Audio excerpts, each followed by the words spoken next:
कभी कभी इतिहास के पन्नों में कुछ ऐसे नाम छिपे होते हैं जिनके पीछे सिर्फ वीरता नहीं बल्कि शाप, लहू और चीखों की कहानी होती है। ये कहानी भी ऐसी ही है, राजा वीरेंद्र सिंह और उस मिस्त्री की जिसने अपने ही हाथों से अपनी मौत की दीवारें बनाई थीं। राजस्थान की तपती रेत के बीच बसा था काला पहाड़ किला। ऊंची दीवारें, टूटी बुर्जियां और सदियों पुराना इतिहास। कहा जाता था कि ये किला कभी समृद्ध राज्य नागगढ़ का गहना था, लेकिन अब वहां सिर्फ सन्नाटा था। रात में अगर कोई गलती से उसके पास चला जाए तो दीवारों के भीतर से हथौड़े की ठक ठक की आवाज आती, मानो कोई अब भी वहां पत्थर तराश रहा हो। राजा वीरेंद्र सिंह, जो अब वृद्ध हो चुके थे, अपने राज्य के पुनर्निर्माण का सपना देख रहे थे। वो चाहते थे कि काला पहाड़ किला फिर से पहले जैसा भव्य बने। लेकिन पिछले 5 मिस्त्री जो वहां काम पर गए, लोग कहते थे किला जीवित है और जिसे वो अपने अंदर ले लेता है उसे कभी बाहर नहीं आने देता। एक दिन दरबार में एक अजनबी आया। उसका नाम था राजवीर मिस्त्री। चेहरे पर धूल, आंखों में आत्मविश्वास और हाथों में पुराने औजारों की थैली। महाराज, उसने झुककर कहा, मुझे किले की मरम्मत का काम दीजिए। जहां औरों ने हार मानी वहां मैं पत्थर से जान निकाल दूंगा। महाराज मुस्कुराए। जान तो पहले कईयों ने भी निकाली थी राजवीर, बस फर्क इतना था कि बाद में उनकी जान किसी ने वापस नहीं दी। दरबार में सन्नाटा छा गया, पर मिस्त्री नहीं डरा। उसने सिर झुकाया और बोला, महाराज, अगर डर से काम लुके तो किले कभी नहीं बनते। राजा वीरेंद्र सिंह को उसके शब्दों में कुछ अनोखा लगा। उन्होंने उसे इजाजत दी। कल से तू काम शुरू कर सकता है, लेकिन याद रख, किला सिर्फ पत्थरों से नहीं बना, इसमें रहस्य भी है। अगली सुबह जब सूरज रेत पर सुनहरी लकीरें खींच रहा था, राजवीर अपने औजारों के साथ किले में दाखिल हुआ। वहां सिर्फ हवा थी और पुरानी दीवारों से गिरती राख। उसने पहला हथौड़ा चलाया। ठक ठक ठक, आवाज दीवारों से टकराकर गूंज उठी। कुछ देर बाद उसे लगा जैसे आवाज वापस नहीं आ रही, बल्कि कोई और भी उसी ताल पर हथौड़ा चला रहा है। उसने रुककर पीछे देखा। कोई नहीं था, लेकिन जमीन पर ताजे पैरों के निशान दिखे, गारे में धसे हुए, बिल्कुल उसी जैसे जैसे उसके अपने जूते थे। बस फर्क इतना था कि वे निशान उल्टे थे, ऐसे जैसे कोई अंदर नहीं बाहर से जा रहा हो। राजवीर ने सोचा शायद उसका भ्रम हो, लेकिन किले की हवा में कुछ था जो हर आवाज को निगलकर एक नई गूंज में बदल देता था। शाम को जब सूरज ढल रहा था, राजवीर ने एक पुरानी दीवार पर हथौड़ा मारा। अंदर से खोखली आवाज आई। जिज्ञासा में उसने दीवार के अंदर झांका। वहां एक पुराना टूटा हुआ कमरा था। अंदर एक दिया जल रहा था, पर वहां कोई नहीं था।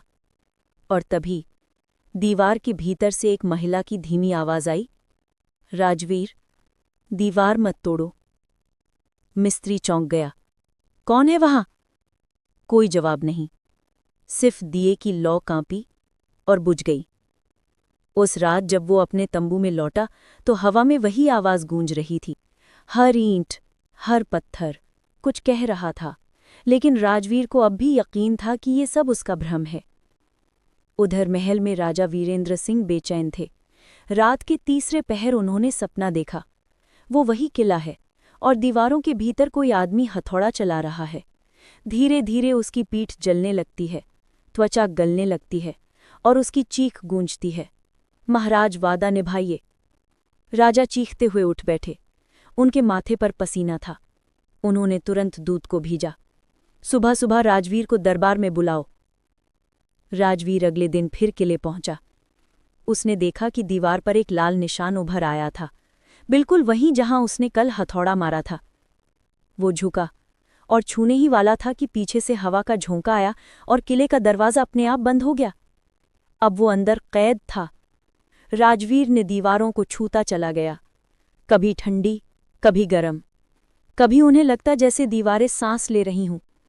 और तभी एक दरार से उसने देखा, अंदर किसी ने हथौड़ा उठाया हुआ था। चेहरा धुंधला था पर आकृति मिस्त्री जैसी थी, बिल्कुल उसी जैसी। वो चिल्लाया, कौन है वहां? लेकिन जवाब में वही गूंज आई, कौन है वहां, वहां। फिर अचानक दीवार पर उसका नाम उभर आया, राजवीर, खून जैसे लाल अक्षरों में। और उस दिन के बाद किसी ने भी राजवीर को बाहर आते नहीं देखा, मगर रात को जब हवा किले की दरारों से गुजरती है, अब भी ठक ठक की आवाज सुनाई देती है। शायद कोई नया मिस्त्री वहां काम कर रहा है। तो शायद ये किला अब तक चीख चीख कर सब कुछ बता देता, मगर अब भी हर रात इसकी दरारों से वही आवाज आती है, ठक ठक ठक, जैसे कोई अब भी जिंदा होकर पत्थर तराश रहा हो। कहते हैं जो भी इस किले की मरम्मत करने जाता है वो कभी लौट कर नहीं आता, क्योंकि ये किला अपने मजदूरों को खा जाता है। 3 दिन बीत चुके थे। राजवीर मिस्त्री लापता था। राजा वीरेंद्र सिंह बेचैन हो चुके थे। उन्होंने अपने सबसे भरोसेमंद सैनिक भीमसेन को बुलाया। जा, किले में देख, अगर वो जिंदा है तो उसे लेकर आ। भीमसेन किले में दाखिल हुआ और वहीं उसे जमीन पर एक पुरानी किताब मिली जिस पर लिखा था, राजवीर की डायरी। पहला पन्ना खोला। अगर कोई ये पढ़ रहा है तो समझो मैं अब दीवार का हिस्सा बन चुका हूं। हर शब्द कांपता हुआ जैसे डर के साथ लिखा गया हो। राजवीर ने लिखा था, दीवारों से आती ठक ठक की आवाज मेरी नहीं थी, कोई और था जो मुझसे पहले यहां काम कर चुका था। और फिर जिस दीवार के पीछे एक औरत की आवाज आई थी, वहां सिर्फ एक कंकाल मिला जिसके हाथों में औजार थे। वो आखिरी पंक्ति थी, मैं अब समझ गया, यहां हर मिस्त्री जिंदा दीवारों में कैद है। राजा ने एक बूढ़े पंडित को बुलाया। उसने किताब पढ़ी और बोला, महाराज, ये किला शापित है। सदियों पहले एक मिस्त्री सोमदत्त ने ये किला बनाया था। राजा नागदेव ने उसे मार डाला ताकि दूसरा कोई ऐसा किला ना बना सके। मरने से पहले सोमदत्त ने शाप दिया, जो भी इस किले को छुएगा वो पत्थर बन जाएगा। राजा वीरेंद्र सिंह का चेहरा सफेद पड़ गया, क्योंकि वही वादा उन्होंने राजवीर से किया था। अगले दिन सैनिक किले पहुंचे। दीवार पहले से भी नई लग रही थी, लेकिन ईंटों के बीच एक चेहरा उभरा हुआ था। वो था राजवीर का। आंखें खुली हुई और होठों पर वही शब्द, महाराज, वादा निभाइए। दीवारें अब सांस ले रही थीं। राजा वीरेंद्र सिंह उसी रात अकेले किले पहुंचे। दीवार के सामने खड़े होकर बोले, राजवीर, अगर तेरा वादा अधूरा रहा तो मुझे भी अपने साथ ले चल। सवेरे सैनिक पहुंचे। राजा की तलवार पड़ी थी, लेकिन राजा नहीं थे। अब किला पूरा हो चुका था, अपने राजा और मिस्त्री दोनों के साथ। सदियां बीत गईं। अब काला पहाड़ किला पुरातत्व विभाग के अधीन था। एक अधिकारी बोला, सर, दीवारों के अंदर इंसानी आकृतियां मिली हैं, जैसे किसी ने जिंदा लोगों को पत्थर में ढाल दिया हो। और फिर रिकॉर्डर से आवाज आई, राजवीर, दीवार मत तोड़ो। कभी कभी इतिहास सिर्फ लिखा नहीं जाता, वो दीवारों में जिंदा रहता है। काला पहाड़ किला, जहां हर ईंट एक आत्मा को थामे हुए है।